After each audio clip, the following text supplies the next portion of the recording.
yingakho kwazi ukuphuceka by ama-regulations alcohol ukuthi asho ukuthi not to be do by under 18 and by under 16.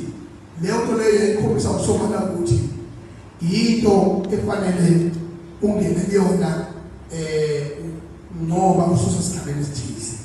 Kodwa ayikho into engayigcwela mina edlula ukuthi uma ungagadiwe, ungasebenzi, ungakhengi ngisho nje ilawa lo ngisho uhalala nalabantwana uzobaphuza la. Azamla mawuzi. Mina ngokutshela ngami as a living testimony. Mina ngiqala ukuhamba umhlaba from 1998 2001 ngithola iphesheya khona la ngihamba khona nge-under age. Ngangidlala kuyo le stable theatre, ngidlala ama-stage play la, ngijuluka ngigida khona la isikole. Kwaze washaya 2003 emva kwalokho asengingena kwezinye indawo. Kodwa more than 68 countries worldwide ngawahamba ngisuka kwi-stable theatre. Shaya isandla mawuzi.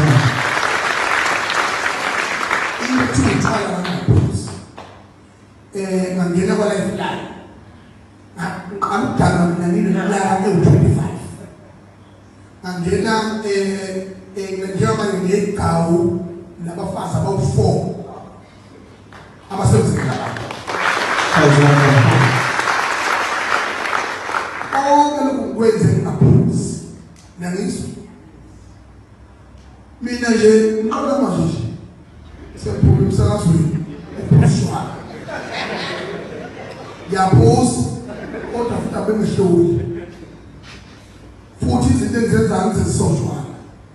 Fakazi ngalokho 2009 wawuseyikina ngempilo wami. Ngilwele iHawe Airport ususuka imashi osikubusetangoye kwaye akabi nayo imimbi ebebhukile manje akathukhaza. Wayekwazi washaya ingoma yeHawe. Kanjani na? Wonke umuntu yingakho kwazi ukuphuceka